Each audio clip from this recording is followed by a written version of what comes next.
दोस्तों नमस्कार, मैं संजय बग्गू और मौजूद हैं देश रोजाना के डिजिटल मीडिया मंच पर। एक बार फिर मौजूद हूं आपके साथ राजनीति को लेकर। राजनीति वही अदालत वाली जो हरियाणा और पंजाब उच्च न्यायालय के अंदर इस समय चल रही है। वो राजनीति जिसके अंदर पलवल के पूर्व विधायक, हरियाणा सरकार के पूर्व मंत्री करण सिंह दलाल ने गौरव गौतम के खिलाफ याचिका दायर की है। गौरव गौतम जो पलवल के आजकल के विधायक और हरियाणा सरकार के युवा उद्यमिता और खेल राज्य मंत्री, स्वतंत्र प्रभार वाले मंत्री, जिनके खिलाफ रिट पिटीशन दायर की हुई है करण सिंह दलाल ने। सुनवाई हुई थी उस रिट पिटीशन पर शुक्रवार को, और शुक्रवार को माननीय न्यायाधीश ने सुनवाई करते हुए, अर्चना पुरी जो माननीय न्यायाधीश है इस मामले की, उन्होंने सुनवाई करते हुए इस मामले में 3 अप्रैल की बृहस्पतिवार की तारीख लगा दी। या बृहस्पतिवार को फिर सुनवाई होगी।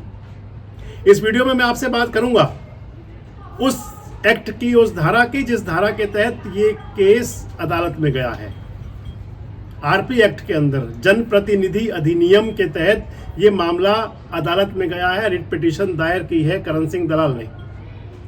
वीडियो में आपको बताता चलूं पहले तो कि करण सिंह दलाल ने ये पिटीशन दायर की थी नवंबर के महीने में।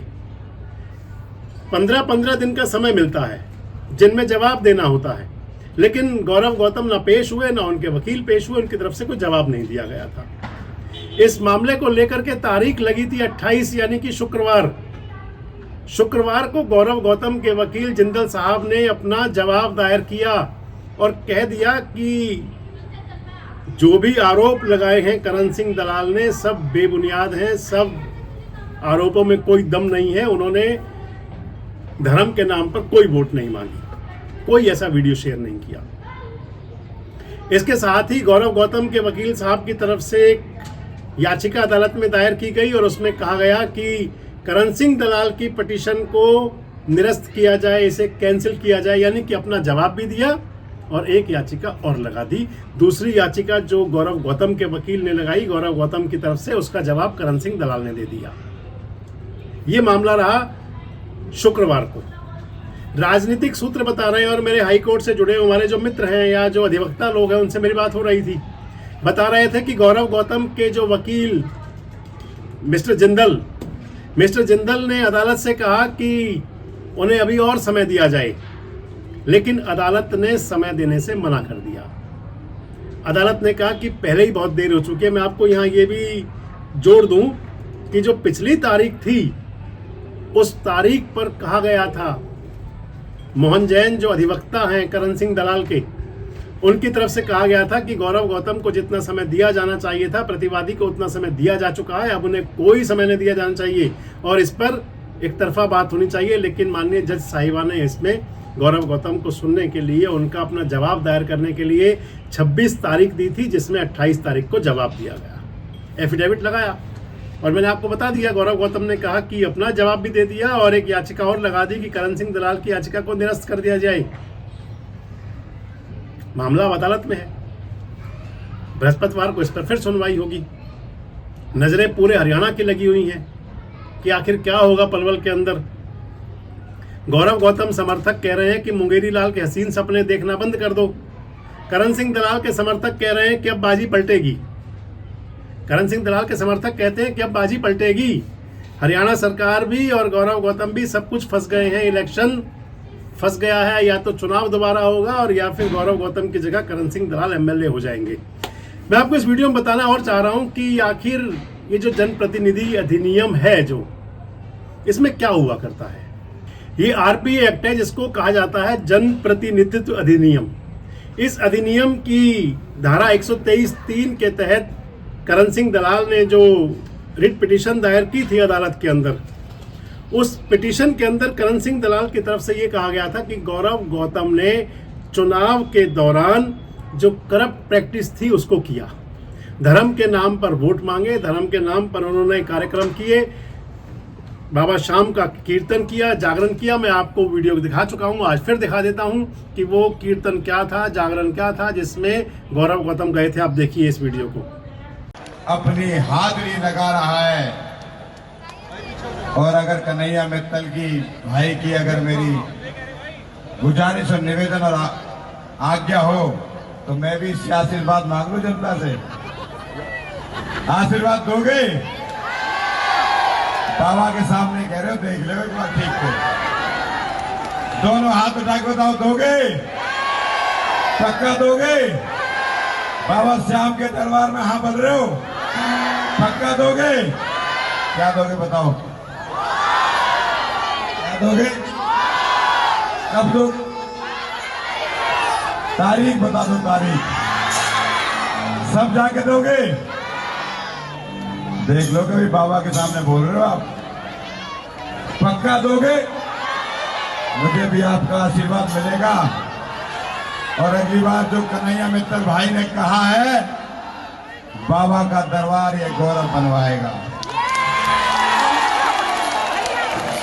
और कन्हैया मित्तल भाई, ये जगह थोड़ी छोटी पड़ गई है। आपका अगला कार्यक्रम इससे दुगनी बड़ी जगह में करेंगे और इन सब भक्तों के आशीर्वाद से करेंगे। पर लेकिन तो सबसे महत्वपूर्ण इसके अंदर ये, इसके अलावा बाकी 15 पॉइंट हैं करण सिंह दलाल ने जो लगाए हैं, जिसमें कहा गया है कि करप्ट प्रैक्टिस थी गौरव गौतम की तरफ से चुनाव के दौरान में। और मैं आपको जो बता रहा था कि 123(3) जन प्रतिनिधित्व अधिनियम RPA, इसकी 123(3) एक्ट कहता क्या है। इसमें कहा जाता है कि सांप्रदायिक, भाषाई या जातिगत विचारों के आधार पर अगर कोई व्यक्ति मतदाताओं को प्रभावित करने की कोशिश करता है तो फिर उस स्थिति में चुनाव कैंसिल किया जा सकता है। सबसे पहला इसमें मामला था अभिराम सिंह बनाम CD कामोचन। इसके अंदर 7 जजों की बेंच थी जिसने फैसला किया। 4-3 से फैसला हुआ। 4-3 का मतलब बहुमत से फैसला हुआ। 4 जजों के विचार ये थे और 3 के इनसे इत्र थे। इत्र के अंदर भी सभी का मोटा मोटी ये जरूर था कि चुनाव के अंदर ये वाली प्रैक्टिस जो है, करप्ट प्रैक्टिस नहीं होनी चाहिए।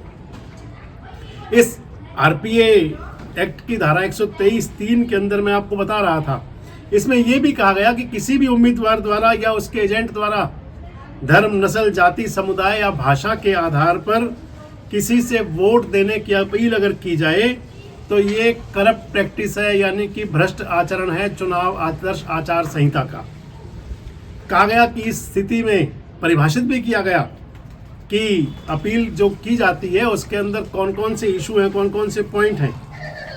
इसके साथ साथ एक बात और कही गई कि अगर किसी के पक्ष में कोई धर्मगुरु, कोई इस प्रकार का आध्यात्मिक या कोई बात करता है, ये भी चुनाव की करप्ट पॉलिटिक्स का एक हिस्सा है, करप्ट प्रैक्टिस का।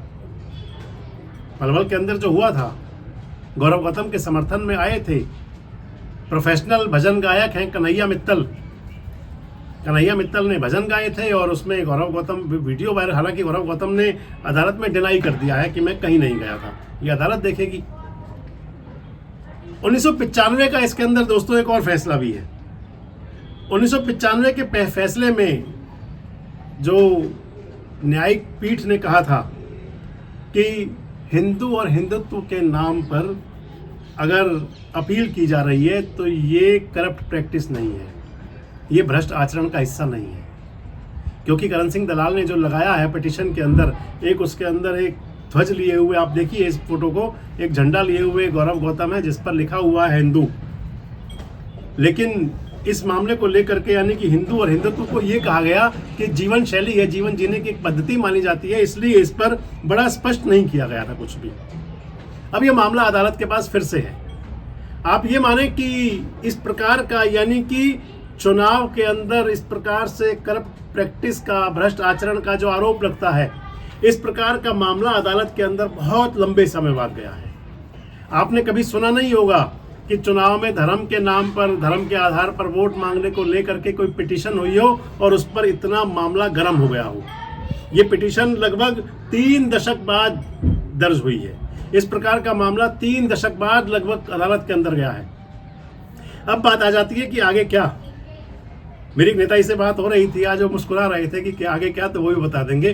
तो जो मैं बता रहा हूँ आपको आगे क्या, इसके अंदर बताया ये जाता है RPA एक्ट की जो ये धारा है, इसके अंदर इसके अंदर सुप्रीम कोर्ट की रूलिंग ये भी है कि 6 महीने के अंदर अंदर इस मामले को, इस प्रोसीडिंग को पूरा करना होता है।